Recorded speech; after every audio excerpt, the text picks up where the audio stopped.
My son handed me an eviction notice at my own front door, smiled, and said, "Mom, you need to find a nursing home by Friday." I ripped the paper and threw it at his ungrateful face. That's when he called the police on his own mother. If you're watching this, subscribe and let me know where you're watching from. Let me back up and tell you how a mother who sold everything to save her dying son ended up being treated like a criminal by the very child she rescued.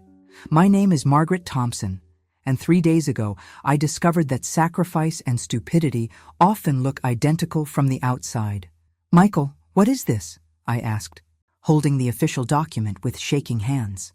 My 35-year-old son stood on the porch of what used to be my house, wearing a suit that probably cost more than my monthly Social Security check. "It's exactly what it says, Mom. You have 72 hours to vacate the premises." His voice was cold, clinical, like he was discussing the weather instead of throwing his own mother into the street.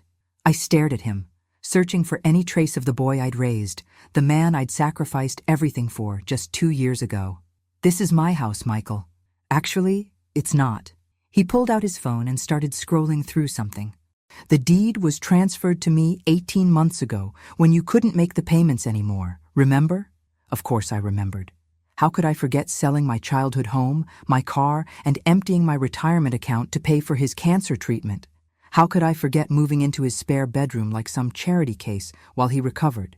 "But you're better now," I said, gesturing helplessly. The doctor said a lot of things." Michael's expression didn't change. "But medical bills don't disappear just because someone gets healthy. I need to sell this place to cover the remaining debt." "Where am I supposed to go?" He shrugged. "That's not really my problem anymore. You're 62, Mom. Social services can help you find an assisted living facility." I felt something crack inside my chest, not my heart. That had been breaking slowly for months as Michael became increasingly distant, despite his recovery. This was something deeper, something that sounded like the last thread of my maternal instinct snapping. "After everything I did for you?" My voice came out as a whisper. "I never asked you to bankrupt yourself," he replied, checking his watch like he had somewhere important to be.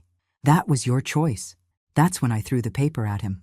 That's when he pulled out his phone and called 911, telling them his unstable elderly mother was having some kind of breakdown and might be dangerous. 2 hours later, I was standing in the parking lot of the Riverside Motel with a single suitcase and $247 in my checking account, watching my son drive away in his BMW.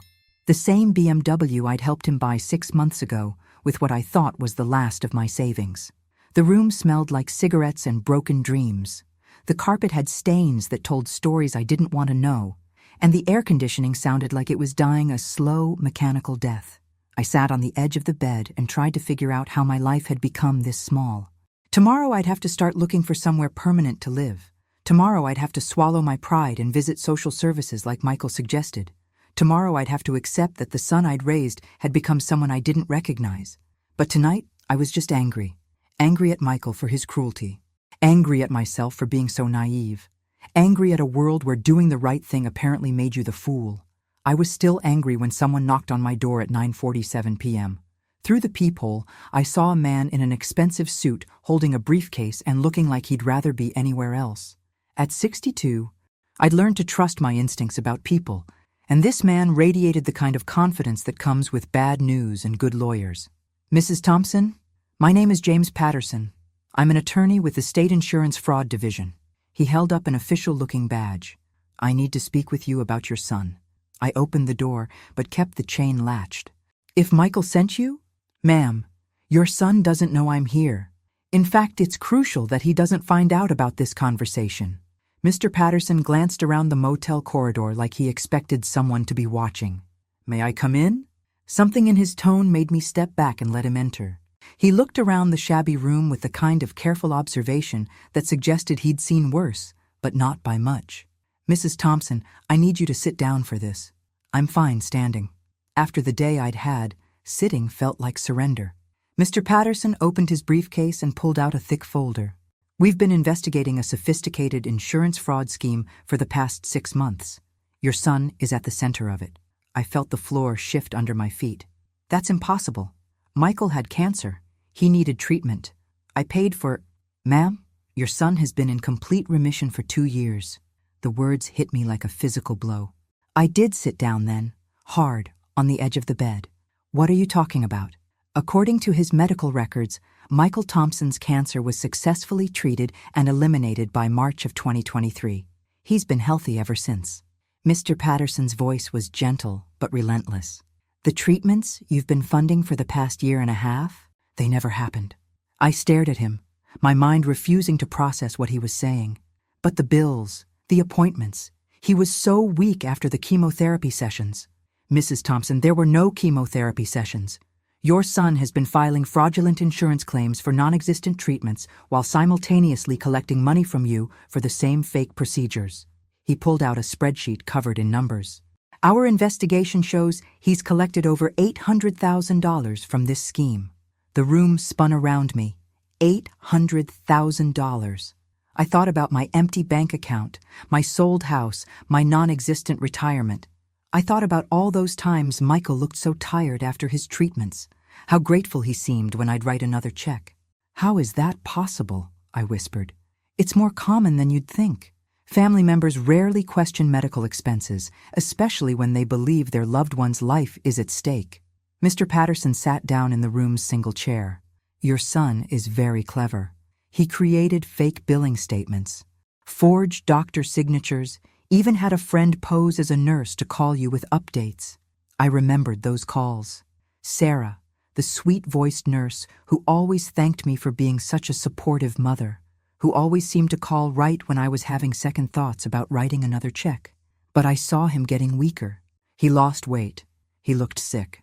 Performance, Mrs. Thompson, and probably some help from over-the-counter medications to create symptoms. Weight loss, fatigue, nausea. They're all easily faked if someone is motivated enough. The anger I'd felt earlier was nothing compared to what rose in me now. This wasn't just betrayal. This was calculated, systematic evil performed by someone who'd called me mom for 35 years.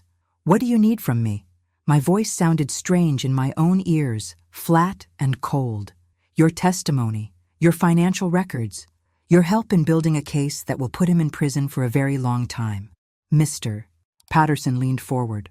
But I need to warn you, this won't be easy. He's your son. Are you prepared for what comes next?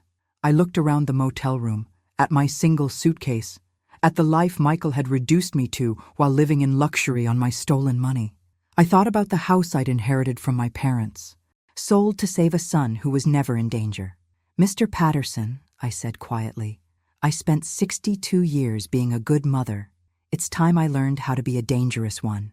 6 months earlier, I'd been living in the house where I was born, making plans for a retirement filled with garden clubs and grandchildren I'd never have. The call that changed everything came on a Tuesday morning while I was watering my tomatoes. Mom, I need you to sit down. Michael's voice had been shaky, uncertain. I just came from the doctor. It's cancer. I remember dropping the phone into the tomato plants and having to fish it out while he waited. What kind? Where? How bad? Aggressive lymphoma, stage 3. The oncologist says I need to start treatment immediately, but his voice broke. Mom, I can't afford this. My insurance will cover some of it, but the experimental treatments, the specialists, I'm looking at hundreds of thousands of dollars. That night, I'd lain awake doing math in my head. My retirement account had $180,000. The house was worth maybe $320,000 if I was lucky. It would be enough. It had to be enough. Now, sitting in Mr. Patterson's law office 3 days after our motel meeting, I watched him spread out documents that told a very different story.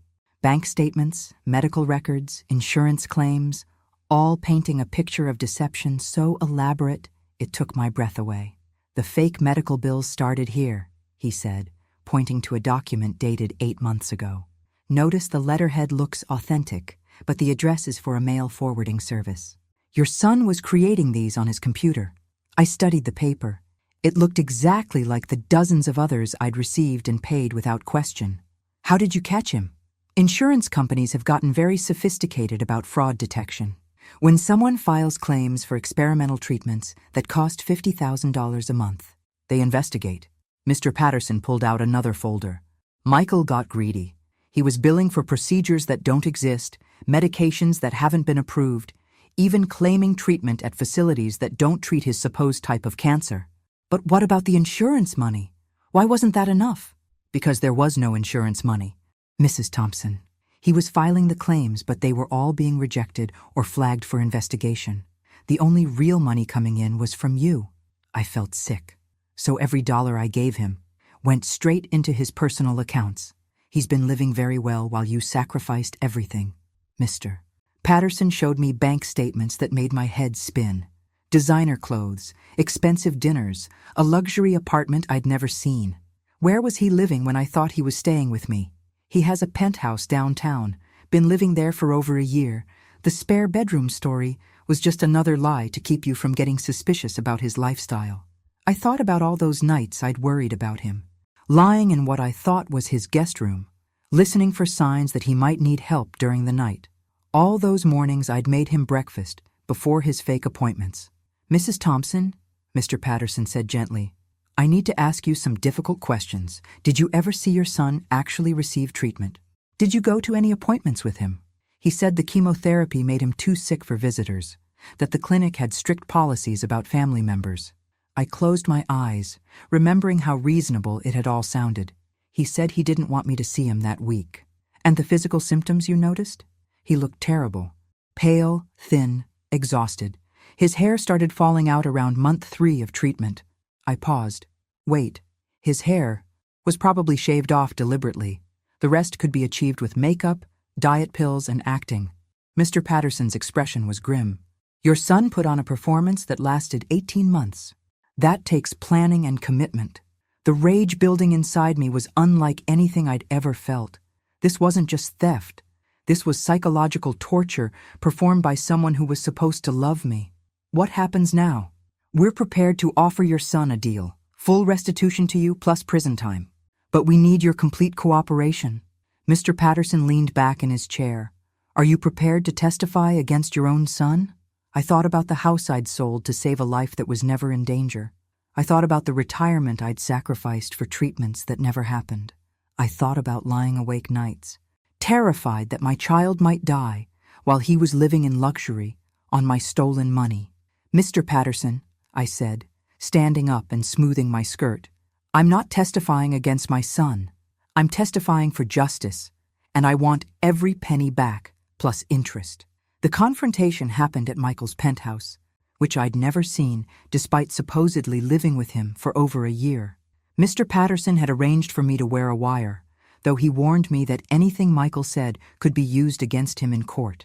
I don't care about his legal troubles, I'd told the attorney. I care about looking him in the eye when he realizes I know the truth. The building was exactly the kind of place I'd dreamed of living in retirement. Glass and steel reaching toward the sky, with a doorman who looked like he'd been hired from Central Casting. The elevator to the 23rd floor was probably worth more than my car had been. Michael answered the door in silk pajamas and a cashmere robe. At 10 a.m. on a Thursday. He looked healthy, rested, and completely shocked to see me. Mom? How did you find out where I live? Funny thing about lies, sweetheart. They have a way of unraveling. I pushed past him into the apartment, and my breath caught. Floor-to-ceiling windows overlooked the river. The furniture looked like it belonged in a magazine. Art hung on the walls that probably cost more than I'd made in a year. This is nice, I said, running my finger along a marble countertop that stretched the length of the kitchen. Must have cost a fortune to furnish. Mom, I can explain. Can you? Can you explain how someone undergoing chemotherapy affords a place like this? I turned to face him, and for the first time in 18 months, I saw fear in his eyes. Can you explain how someone dying of cancer has the energy to maintain a penthouse apartment? Michael's face went through several expressions before settling on defensive anger. I don't know what you're implying, but I'm not implying anything, Michael. I'm stating facts. I pulled out my phone and showed him a photo Mr. Patterson had given me. Michael at an expensive restaurant just last week, laughing with friends, looking like the picture of health. This was taken during your supposed chemotherapy week. He stared at the photo, and I watched his mind work, calculating whether he could talk his way out of this. Mom, I can explain everything. Sometimes I have good days and... Stop. My voice was sharper than I'd ever used with him before. Just stop lying to me. I know about the fake medical bills. I know about the insurance fraud. I know you've been healthy for 2 years. The color drained from his face, from his... Who told you that? Does it matter? What matters is that you stole my entire life savings to fund this. I gestured around the apartment. You stole my house, my retirement, my future, all while pretending to be dying. Michael sank onto his leather sofa, the one that probably cost more than I'd had in my checking account when he kicked me out. You don't understand. I was going to pay you back. With what money? The insurance settlements that don't exist? Or were you planning to keep the fraud going indefinitely? It wasn't supposed to go this far. His voice was small now, like a child caught stealing. It started as just borrowing money until I could get back on my feet after the real diagnosis. But then, the real diagnosis? I felt the world tilt again. You did have cancer? A small tumor, caught early, removed completely 2 years ago. He couldn't meet my eyes. But the medical bills were still expensive, and I'd been laid off, and I thought if I just exaggerated the severity for a few months. I stared at my son, this stranger who'd systematically destroyed my life for his convenience. So you decided to pretend you were dying. I never meant for it to go on so long, but you were so willing to help, and the money made everything easier, and I told myself I'd pay it all back once I got another good job. Instead, you got comfortable living off your mother's sacrifice. Michael stood up, pacing to the window. You have to understand, I was scared. Scared of being poor, scared of losing everything. When you offered to help, it felt like a lifeline. I offered to help my dying son. You took advantage of a mother's love to fund a lifestyle you hadn't earned. What do you want from me? He turned back to me, and I saw something I'd never seen before in his face. Genuine fear of consequences. I want my money back. All of it. Plus interest for the time you've had it earning returns while I've been living in poverty. I stood up, smoothing my coat. And I want you to understand that the mother who would have died for you died the day you handed me that eviction notice. Mom, please, we can work this out. I'll sell the apartment, pay you back gradually. Michael, I said quietly, heading toward the door, you should probably call a lawyer. You're going to need one. As the elevator descended, I felt something I hadn't experienced in years. The satisfaction of standing up for myself. It was intoxicating. The legal proceedings moved faster than I'd expected. Within a week of my confrontation with Michael, Mr. Patterson had assembled a case that seemed airtight. Bank records, forged documents, insurance claims for non-existent treatments. It painted a picture of systematic fraud that even the most creative defense attorney would struggle to explain away. But what I hadn't prepared for was Michael's counterattack. Mrs. Thompson, Mr. Patterson said during our meeting the following Monday, your son's lawyer has filed a motion claiming you were complicit in the fraud. I nearly dropped my coffee cup. What do you mean, complicit? They're arguing that no reasonable person would continue paying medical bills for 18 months without seeing any proof of treatment. They're suggesting you knew the bills were fake and participated in the insurance fraud knowingly. The audacity of it took my breath away. So now I'm the criminal? It's a desperate defense strategy, but it could complicate things. Mr. Patterson pulled out a legal document thick enough to stop a bullet. They're claiming you were a willing participant who only came forward when the scheme collapsed. I read through the accusations, each one more outrageous than the last. According to Michael's lawyer, I was a master manipulator who'd convinced my son to defraud insurance companies so we could split the profits. The loving mother narrative was just a cover story for a sophisticated criminal partnership. How can they prove something that isn't true? They don't have to prove it, Mrs. Thompson. They just have to create reasonable doubt. Mr. Patterson's expression was grim. Your son's attorney is very good, and he's building a case that you were the mastermind behind everything. Based on what evidence? The fact that you never asked to see medical records directly, that you never accompanied him to treatments, that you sold your house and liquidated your retirement without requiring documentation of the medical expenses. He paused. From the outside, it could look like deliberate ignorance. I felt the walls closing in. So my trust in my son is now evidence of my criminal intent? I'm afraid that's exactly what they're arguing.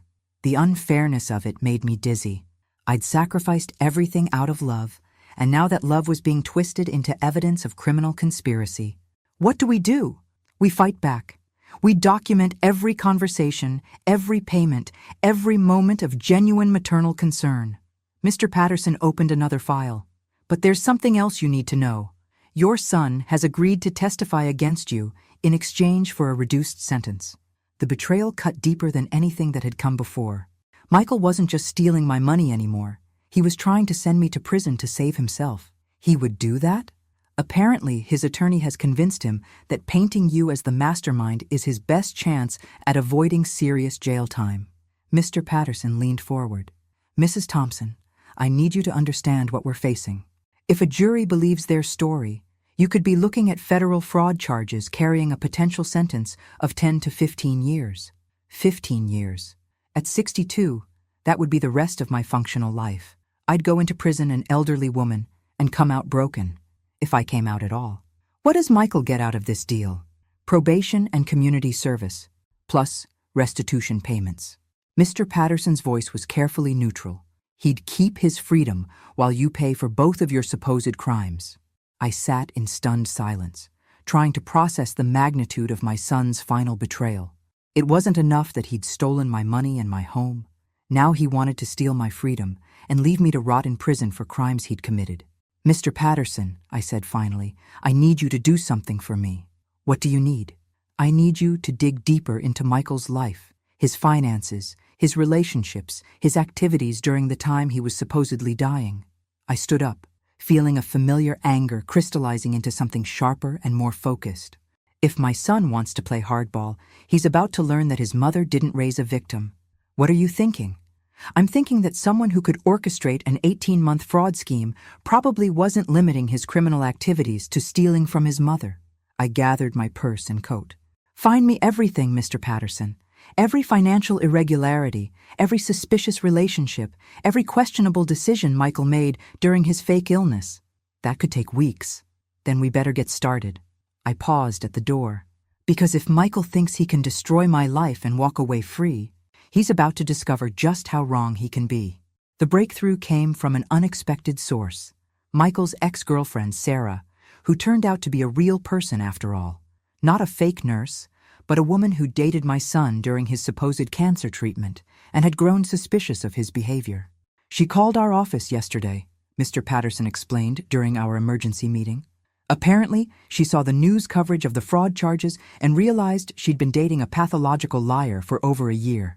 Sarah Martinez was 28, worked as an actual nurse at City General Hospital, and had been seeing Michael for 14 months, right in the middle of his fake cancer timeline. She sat across from us in Mr. Patterson's office, nervous but determined. I should have called sooner, she said, twisting her hands in her lap. But Michael made me promise never to tell anyone about our relationship. He said his mother was overprotective and wouldn't understand him dating while he was sick. I felt like I'd been punched in the stomach. You knew he was supposedly sick? That's just it. He told me he was in remission. He said he'd beaten cancer, but still had to do maintenance treatments to make sure it didn't come back. Sarah's voice grew stronger as she talked. But there were so many things that didn't add up.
And personal revenge now? 15 people. The number had grown as the investigation expanded. Dorothy Chen, 73, who'd lost her late husband's life insurance money. Robert Martinez, 68, a retired teacher who'd emptied his pension to help the sweet young man fighting cancer. Each story was a variation of mine. Vulnerable seniors targeted by someone who'd perfected the art of exploiting maternal and paternal instincts. How much did he steal in total? I asked, though I wasn't sure I wanted to know. Over $2 million across all victims. Agent Hayes handed me a coffee from the surveillance van. Your son wasn't just running a scam, Mrs. Thompson. He was operating a sophisticated criminal enterprise. $2 million. While I'd been living in a motel room counting my last dollars, Michael had been masterminding a fraud scheme that would have impressed professional con artists. The boy I'd raised to return lost wallets had become someone who stole life savings from grandparents. My phone buzzed with a text from Mr. Patterson. Michael's attorney wants to meet, claims he has new information that changes everything. I showed the message to Agent Hayes, who frowned. That's interesting timing. We just executed the search warrant an hour ago. You think he's trying to cut a deal? Probably. But after what we found in his apartment this morning, I'm not sure any prosecutor would be interested in negotiating. What did you find? Agent Hayes pulled out her phone and showed me a photo of a notebook filled with handwritten pages. Your son kept detailed records of every victim. Names, vulnerabilities, psychological profiles, even notes about which approaches worked best with different personality types. I stared at the image, recognizing Michael's neat handwriting. Under my name, he'd written, guilt-driven, maternal instincts override logic, responds well to medical crisis scenarios, will sacrifice everything for family. Reading my own psychological profile, written by my son for the purpose of robbing me, felt like being dissected while still alive. He studied us, I said quietly, like lab rats. Mrs. Thompson, your son is a sociopath. This level of manipulation and planning isn't normal criminal behavior. It's pathological. Agent Hayes put her phone away. The good news is that this notebook essentially confesses to everything. He can't claim ignorance or accident when he documented his criminal intent in detail. What happens now? We finish processing the evidence, then present everything to the grand jury. With what we have, your son is looking at federal charges for wire fraud, mail fraud, elder abuse, and money laundering. She paused. We're talking about 25 to 30 years in federal prison. 25 to 30 years. Michael would be in his 60s when he got out. Assuming he lived that long. Part of me felt sad about that. The part that remembered teaching him to ride a bike and helping with homework. But that part was getting smaller every day. Agent Hayes, I said, watching the last of the evidence boxes being loaded into government vehicles. I need to ask you something. Of course. When this goes to trial, Michael's going to try to paint me as a willing participant again. His lawyer will say I was too smart not to know what was happening. I turned to face her. Do you believe I was involved? Agent Hayes studied me for a long moment. Mrs. Thompson, I've been investigating financial crimes for 12 years. I've seen real criminal conspiracies between family members, and I've seen victims who were manipulated by people they trusted. She pointed toward the building where Michael lived. What happened to you wasn't complicity. It was abuse. How can you be sure? Because real criminals don't liquidate their own retirement accounts to fund schemes they're profiting from. Real criminals don't end up homeless and broke while their accomplices live in luxury. Agent Hayes smiled grimly. Your son's notebook actually helps your case. He wrote about manipulating your emotions and exploiting your trust. Those aren't the notes of someone working with a willing partner.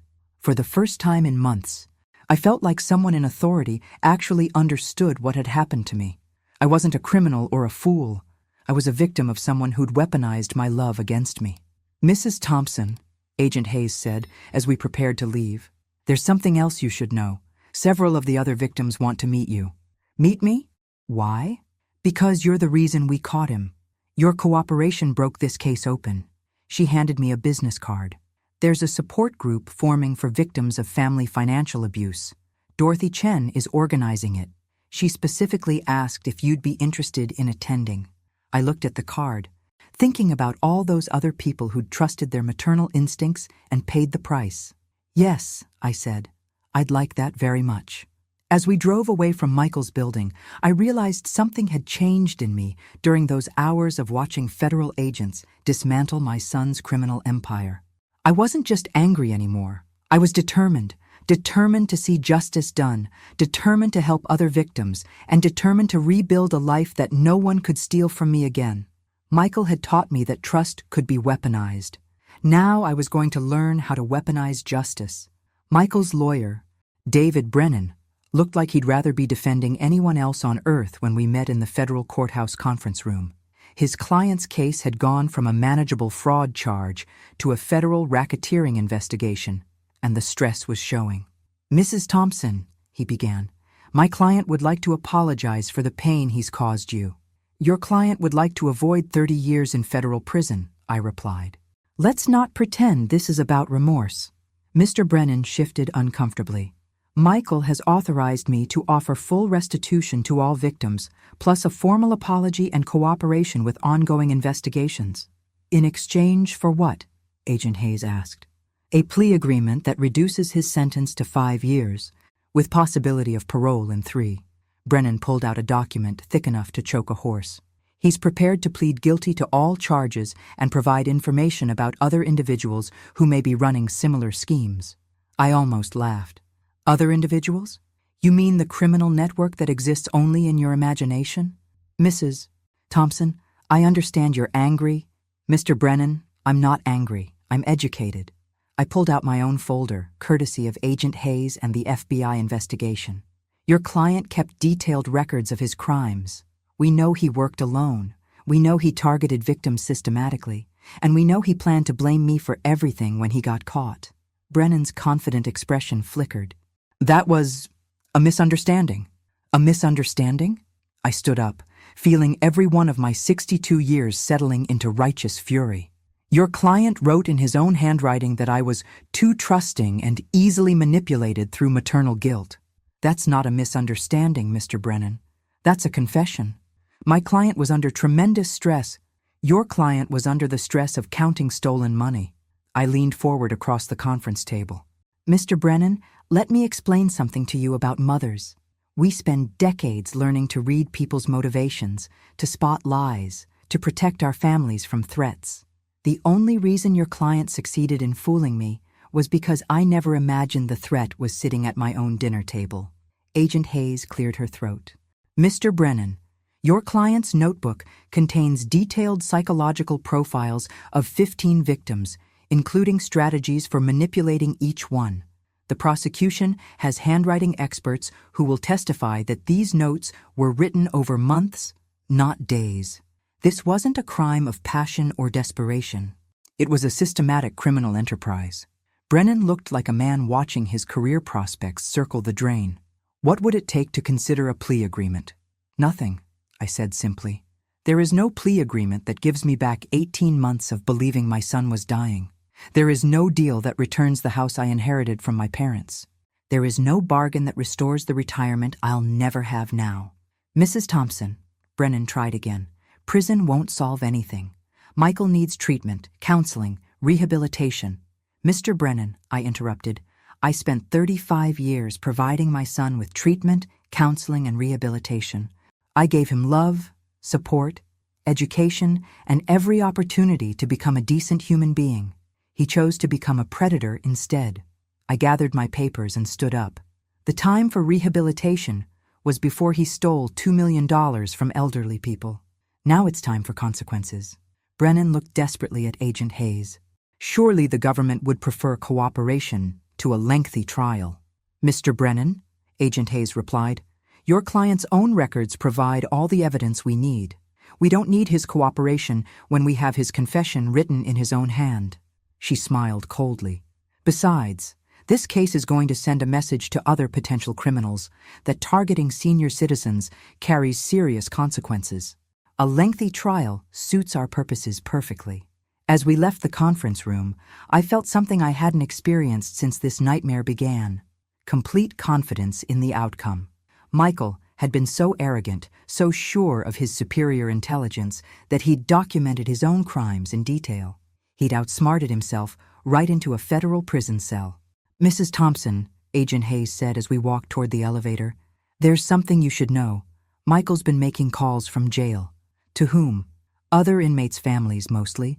He's been trying to start new sympathy scams from inside the county lockup. She shook her head in amazement. Your son appears to be physically incapable of honest behavior. I wasn't surprised. A man who could fake cancer for 18 months while watching his mother sacrifice everything wasn't going to suddenly develop a conscience in jail. Agent Hayes, I said as the elevator doors closed. I want to be there when the verdict comes in. Are you sure? Seeing your son sentenced to decades in prison won't be easy. Neither was selling my house to pay for fake chemotherapy, I replied.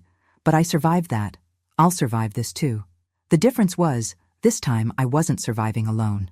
I had Dorothy Chen and the other victims who'd become my unlikely family. I had Agent Hayes and the FBI task force who'd treated me like a person instead of a statistic. I had Mr. Patterson, who'd never charged me a fee because he said some cases were about justice instead of money. Most importantly, I had myself back. The woman who'd raised a son, buried a husband, and built a life worth stealing. Michael had taken my money and my house, but he hadn't taken my strength. That, apparently, was something even the most sophisticated criminal couldn't steal. The support group met every Thursday at the community center, and walking into that first meeting felt like entering a room full of mirrors. 15 faces, all showing variations of the same expression I'd been wearing for months, the look of people who'd discovered that trust could be a fatal flaw. Dorothy Chen, the woman who'd lost her husband's life insurance money to Michael's fake cancer story, had become our unofficial leader. At 73, she had the kind of sharp intelligence that made you wonder how anyone could have fooled her. Until you remembered that intelligence meant nothing when someone weaponized your own compassion against you. Margaret, she said, standing up to hug me like we were old friends instead of strangers, bonded by mutual betrayal. I'm so glad you came. Thank you for organizing this, I replied, looking around at the circle of chairs arranged in the church basement. How many of us are there now?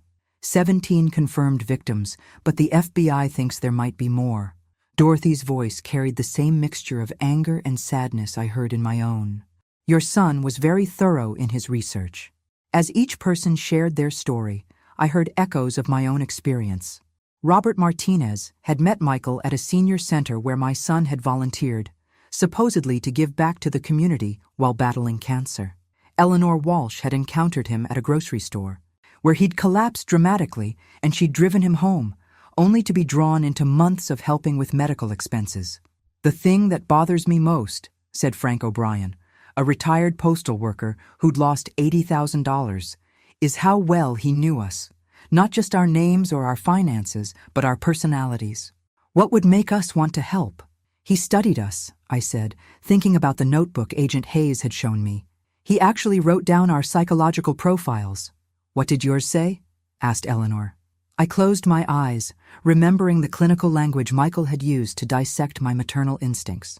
Guilt-driven, responds well to medical crisis scenarios, will sacrifice everything for family. The room fell silent. Finally, Dorothy spoke. Mine said, recent widow, strong caretaker instincts, feels guilty about husband's death, needs to feel useful. One by one, the others shared what they remembered from their own profiles, found in Michael's apartment during the FBI raid. Each description was brutally accurate, reducing complex human beings to a list of exploitable weaknesses. How did he know us so well? Frank asked. Because he spent months studying us before he made his move, I replied.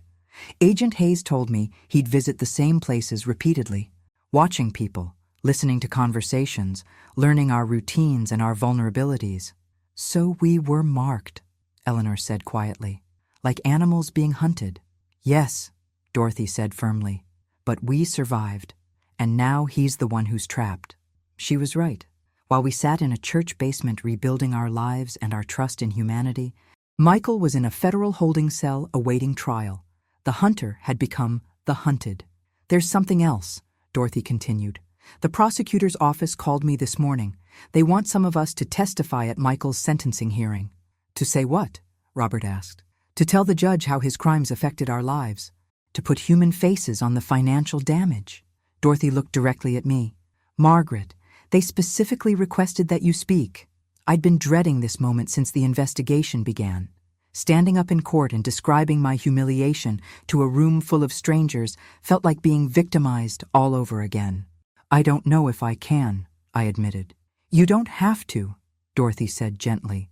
But think about this. Your testimony could ensure that Michael gets the maximum sentence. It could prevent him from hurting other people. And, Frank added, it gives you a chance to tell him exactly what you think of his choices. That night, I sat in my small apartment, the place I'd found after leaving the motel, modest but mine, and wrote down everything I wanted to say to my son. The letter grew to 12 pages before I was finished, filled with 35 years of love that had been repaid with calculated cruelty. But as I read it over, I realized something important. This wasn't really about Michael anymore. It was about every other potential victim out there, every other trusting parent or grandparent who might encounter the next sophisticated predator. I picked up my phone and called Dorothy. I'll testify, I told her, but not for revenge, for prevention. What do you mean? I want other families to hear what happened to us. I want parents to know that their own children can become threats. I want the next Michael Thompson to understand that targeting seniors isn't a victimless crime. It's an attack on people who've spent their lives contributing to society. Margaret, Dorothy said, I think you found your voice. She was right. For 62 years, I'd been someone's daughter, someone's wife, someone's mother. Now, finally, I was going to be Margaret Thompson, a woman who refused to let evil disguise itself as family love. The trial was set to begin in 3 weeks. I had that long to prepare for the most important speech of my life.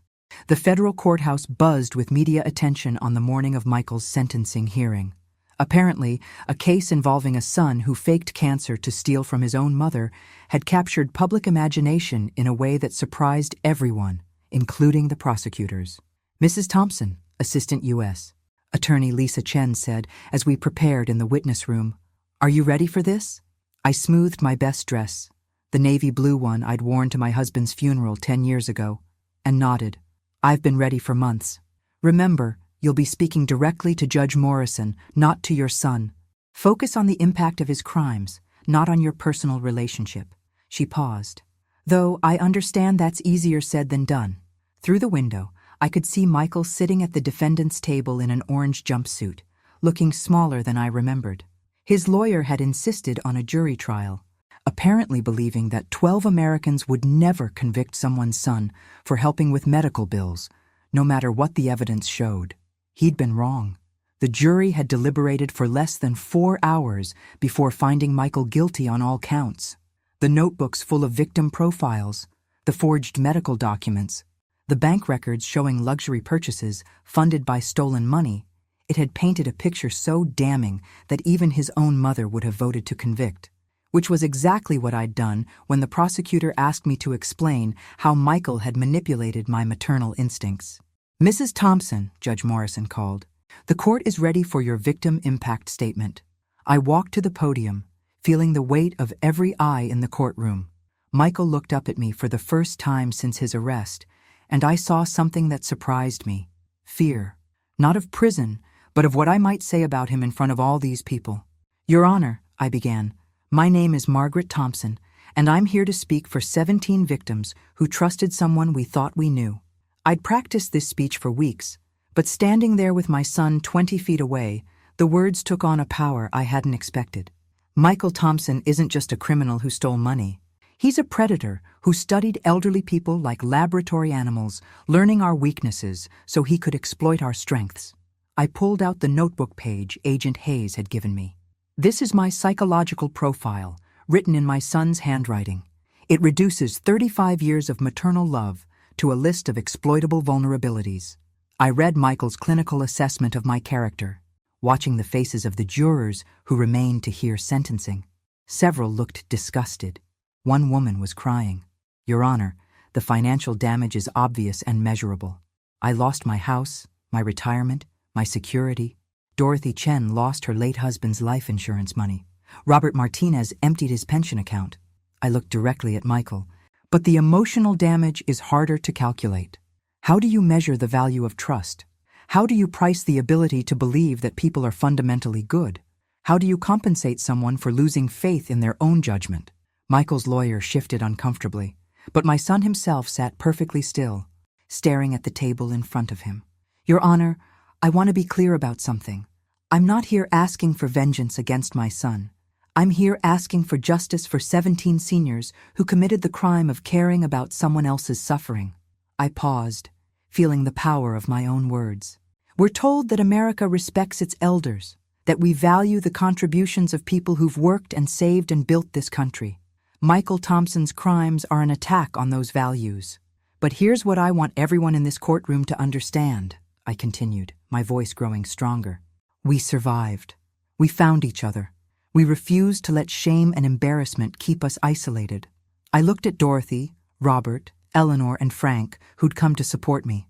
We turned our victimization into advocacy. Your Honor, Michael Thompson stole our money, but he couldn't steal our resilience. He exploited our trust, but he couldn't destroy our capacity for justice.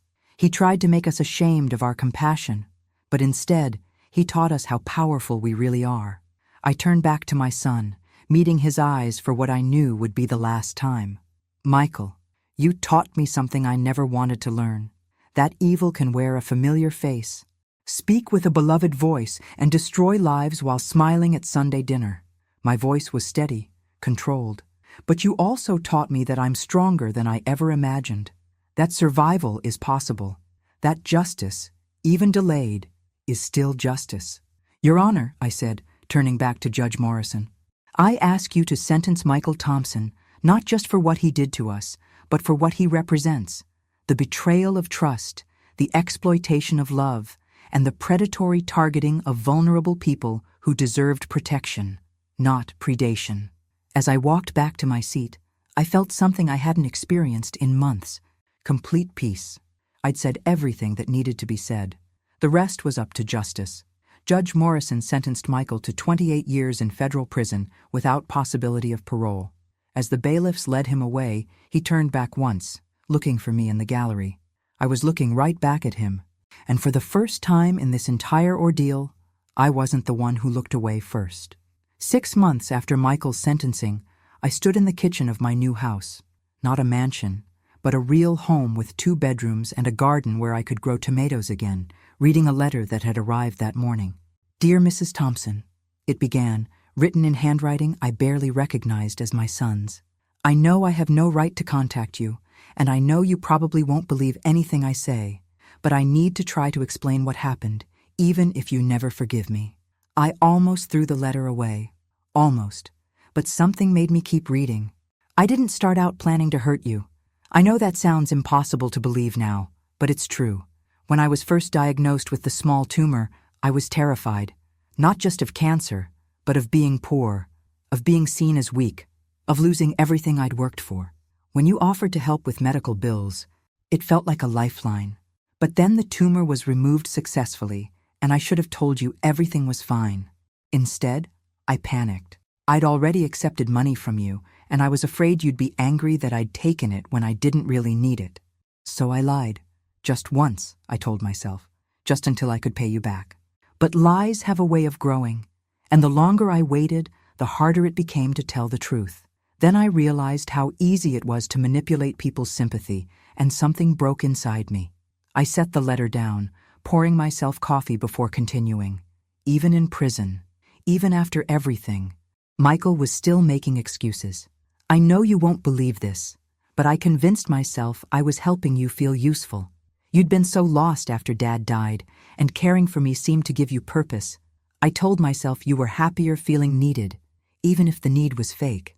I was wrong about everything. I see that now. The prison psychologist says I have something called narcissistic personality disorder mixed with sociopathic tendencies.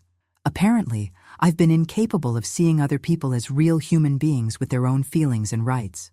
You were just a resource to me, not a person. Mom, I know this is too little, too late. I know saying I'm sorry doesn't give you back your house, or your retirement, or the 18 months you spent thinking your son might die. But I need you to know that I understand what I took from you now.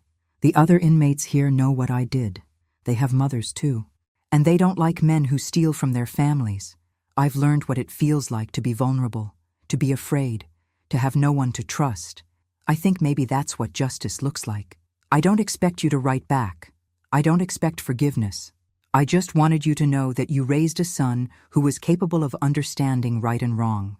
I chose wrong over and over, but I still know the difference. That's something, I guess. I hope you're happy, Mom. I hope you found peace. You deserve everything good in life, and I'm sorry I stole so much of it from you. Love, Michael. P.S. Agent Hayes told my lawyer that you started a foundation to help other victims of family financial abuse. I'm proud of you for that. It's exactly the kind of thing the real Margaret Thompson would do. I read the letter twice, then folded it carefully and put it in the drawer with other papers I might need someday, but didn't want to look at regularly. The foundation Michael mentioned, the Thompson Foundation for Family Financial Safety, had grown beyond anything I'd imagined when Dorothy and I first conceived it. We'd helped 43 families recover from financial abuse by relatives, provided legal assistance to elderly fraud victims, and lobbied for stronger penalties for crimes targeting seniors. My phone rang, interrupting my thoughts. Margaret, it's Dorothy. Are you ready for the television interview this afternoon? As ready as I'll ever be, I replied. The local news station wanted to do a follow-up story about our foundation, and they'd specifically requested that I tell our story on camera. Any second thoughts about going public? I looked around my kitchen at the photos of my new family, the support group members who'd become my closest friends. Agent Hayes, who still called to check on me, even Mr. Patterson, who'd refused payment but accepted an invitation to our monthly dinners. No second thoughts, I said. If telling our story prevents one other family from going through this, it's worth it. That afternoon, sitting under television lights with a reporter asking me to describe the worst period of my life, I realized something profound had happened. The shame and embarrassment I'd carried for months had transformed into purpose. Mrs. Thompson, the reporter asked, what would you say to other families who might be facing similar situations? I'd say that love doesn't require you to be stupid, and trust doesn't mean accepting everything without question. I looked directly into the camera. If someone you love is asking for money, especially large amounts, it's okay to ask for proof. It's okay to verify medical bills. It's okay to protect yourself, even from family. And what about forgiveness? Do you think you'll ever be able to forgive your son? I thought about Michael's letter, about the man who'd written it from a federal prison cell, finally understanding the magnitude of what he'd done. Forgiveness isn't about them, I said finally. It's about us. I've forgiven the part of me that ignored red flags because I wanted to be a good mother. I've forgiven myself for being human. I paused. As for Michael, forgiveness is something he'll have to earn, not something I owe him. What's next for you? I smiled, thinking about the garden I was planning, the foundation work that gave my life meaning, the community of survivors who'd become my chosen family. Next, I live, I said simply. I live fully, carefully, and on my own terms. After 62 years of being defined by my relationships to other people, I'm finally learning how to be Margaret Thompson. As the camera crew packed up their equipment, Dorothy appeared with a bottle of champagne. For surviving, she said, and for thriving. For thriving, I agreed, clinking glasses with the woman who'd become my best friend through shared trauma and mutual determination. Outside my kitchen window, the tomatoes I'd planted were beginning to ripen. Simple, honest growth in soil that belonged to me, in a life that no one could steal. It was enough. It was everything. Thanks for listening. Don't forget to subscribe and feel free to share your story in the comments. Your voice matters.